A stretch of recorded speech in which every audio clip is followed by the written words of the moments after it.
Bab 6 Keterampilan Surgawi. Penatua Agung telah menyimpulkan penyebab kematian dari luka Yun Yue. Pertama, dia dikalahkan dalam satu gerakan. Tulang lengannya patah, dan kemudian dia dihancurkan sampai mati tanpa perlawanan.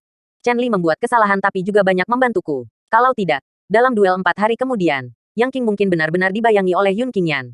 Kata sesepuh dengan ekspresi muram. Yun Yue memiliki kultivasi alam bintang tingkat keempat. Untuk dapat meremukkan tulang lengannya dengan satu gerakan dan membuatnya kehilangan daya juangnya membutuhkan setidaknya kekuatan alam bintang tingkat kelima.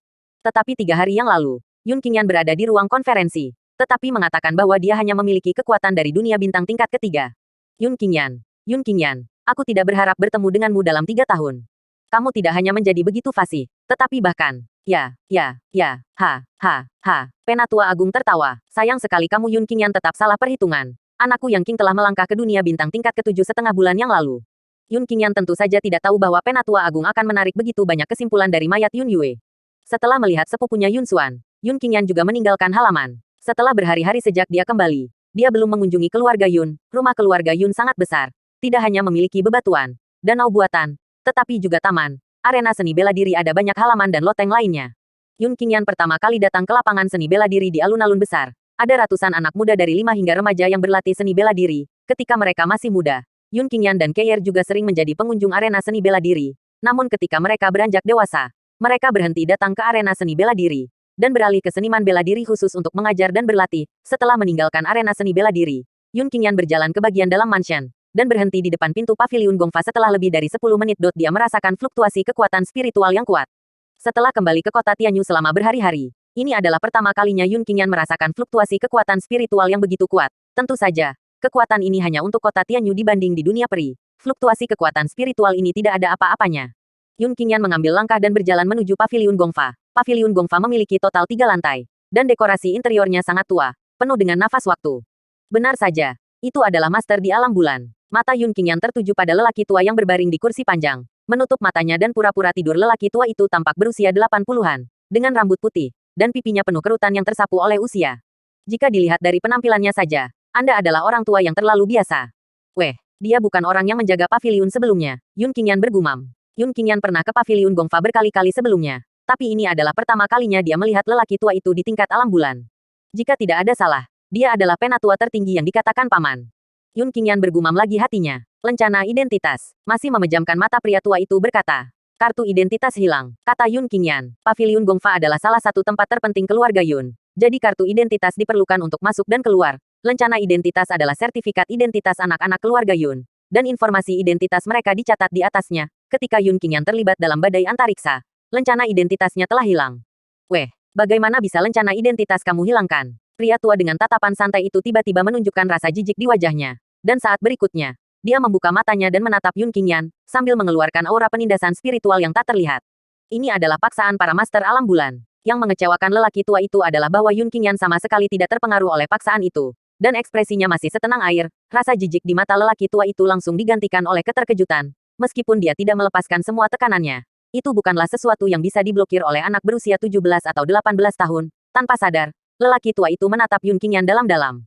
Siapa namamu? Apakah anak jaminan atau anak langsung? Tanya master tua itu. Yun Qingyan. Anak langsung. Jawab Yun Qingyan. Ladalah. Yun Qingyan. Bukankah kamu menghilang 3 tahun lalu? Pria tua itu tiba-tiba bangkit dari kursinya. Matanya menjadi tajam. Dan dia terus mengamati tubuh Yun Qingyan. Orang tua itu hidup dalam pengasingan. Jadi dia belum mendengar kabar kembalinya Yun Qingyan. Yun Qingyan tersenyum kecut agak tak berdaya. Dan kemudian menceritakan kisah pengalaman Gunung Langya dan ditangkap dan dibawa ke gua pencuri. Kamu berhasil melarikan diri dari sarang pencuri di Gunung Langya. Kejutan lain muncul di mata lelaki tua itu. Bahkan master alam bulan seperti dia tidak akan berani masuk jauh ke Gunung Langya. Apalagi melarikan diri dari sarang pencuri. Jika itu masalahnya, dapat dimengerti bahwa lencana identitasmu hilang. Mata lelaki tua itu melembut. Apakah kamu datang ke paviliun kungfu untuk memilih kungfu? Yaik, Yun Qingyan mengangguk. Kamu adalah keturunan paling langsung. Kamu bisa langsung ke lantai 3 untuk memilih latihan. Namun, ada 2 aturan yang harus diikuti. Pertama, kamu hanya bisa memilih 1 latihan paling banyak. Kedua, kamu tidak bisa tinggal selama lebih dari setengah jam, kata lelaki tua itu. Paviliun Gongfa adalah tempat penting seni bela diri keluarga Yun, dan telah menyimpan semua seni bela diri yang dapat diwariskan sejak berdirinya keluarga. Di benua Tianxing, kuantitas dan kualitas latihan berhubungan dengan kekuatan keluarga dan warisan. Oleh karena itu, ada juga persyaratan ketat bagi anak-anak yang memasuki paviliun Gongfa. Misalnya, murid agunan biasa hanya dapat memilih latihan di tingkat pertama. Dan latihan tingkat pertama seringkali yang paling dangkal. Dan kebanyakan dari mereka belum memasuki level tersebut. Di lantai 2, hanya keturunan langsung dan keturunan agunan yang telah mencapai alam bintang tingkat kelima yang bisa masuk. Sedangkan untuk lantai 3, hanya anak paling langsung yang bisa masuk tanpa syarat dan dalam keluarga Yun saat ini. Hanya Yun Qingyan dan Yun Xuan yang merupakan anak paling langsung. Agar orang lain memasuki lantai 3, mereka tidak hanya harus menunjukkan bakat yang cukup, tetapi mereka juga harus mendapatkan persetujuan dari Patriark Yun Yangqing.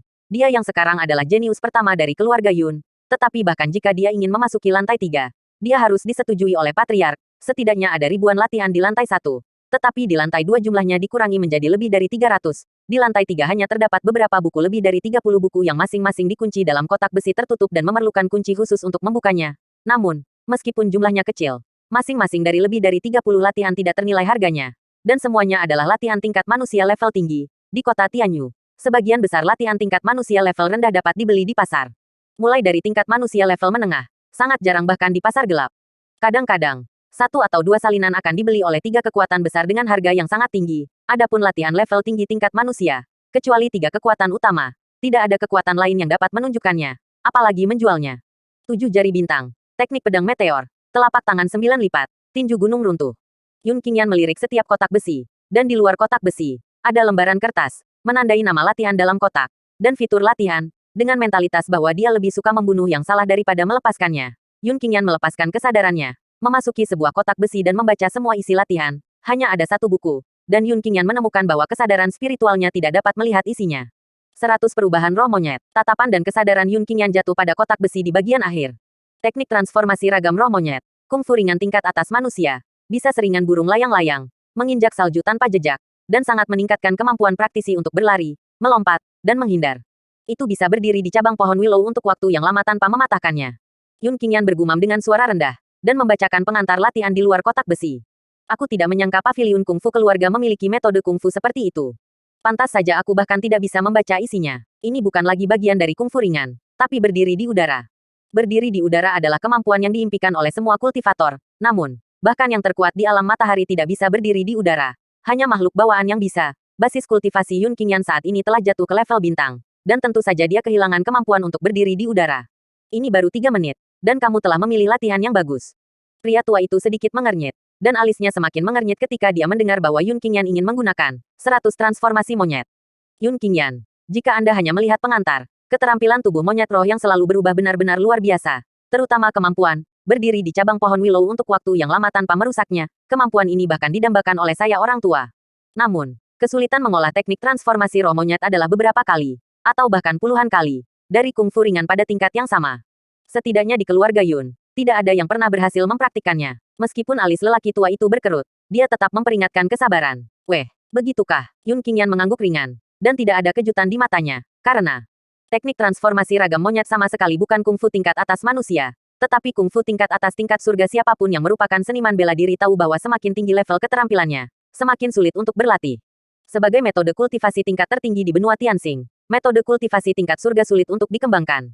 Jika kesulitan melakukan latihan tingkat manusia adalah 1, maka kesulitan melakukan latihan tingkat surga setidaknya akan menjadi 10.000. Orang tua ini menyarankan agar kamu beralih ke buku latihan lain saja daripada berlatih teknik 100 transformasi monyet. Itu hanya akan membuang waktumu tanpa alasan. Kamu telah ditunda oleh Gunung Langya selama 3 tahun. Jadi kamu tidak dapat membuang waktu lagi. Lelaki tua itu memperingatkan lagi. Terima kasih atas peringatannya, senior. Tapi aku sudah mengambil keputusan. Yun Qingyan tahu bahwa mengatakan ini akan menyinggung pihak lain. Tetapi dia tetap berkata dengan tegas. Belum lagi 30 atau lebih latihan lainnya, yang telah disalin ke dalam pikirannya dengan perasaan spiritualnya bahkan jika dia tidak memilikinya. Dia dengan tegas akan memilih teknik transformasi ragam monyet. Alasannya sangat sederhana. Teknik transformasi ragam roh monyet adalah keterampilan surgawi. Benar-benar tidak masuk akal. Melihat bahwa Yun Qingyan masih tidak mendengarkan peringatannya, lelaki tua itu tidak bisa menahan diri untuk melambaikan lengan bajunya dengan sedikit marah. Setelah setengah menit, orang tua itu telah mengambil teknik transformasi ragam monyet dan menyerahkannya kepada Yun Qingyan. Kamu bisa pergi, tetapi kamu harus mengirim kembali latihan dalam 3 hari. Orang tua itu langsung mengeluarkan perintah untuk mengusir tamu, dengan sedikit kebaikan di matanya. Dan terlebih lagi, dia membenci besi tetapi bukan baja. Selamat tinggal, kata Yun Qingyan, sambil berjalan keluar dari loteng dan dia masih mengeluarkan ucapan. Ketika menghadapi belenggu, itu baik untuk mengikuti hati seseorang secara alami. Tetapi mengejar kenyamanan fisik dan mental secara membabi buta, itu lebih rendah.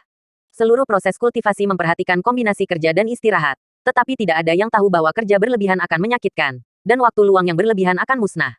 Weh, Anak ini benar-benar tidak mengetahui ketinggian langit dan kedalaman bumi, dan bahkan mencoba mengajari lelaki tua ini untuk berlatih. Lelaki tua itu memandang punggung Yun Qingyan dan mendengus dingin. Namun dalam benaknya, dia tanpa sadar memutar ulang kata-kata Yun Qingyan beberapa kali.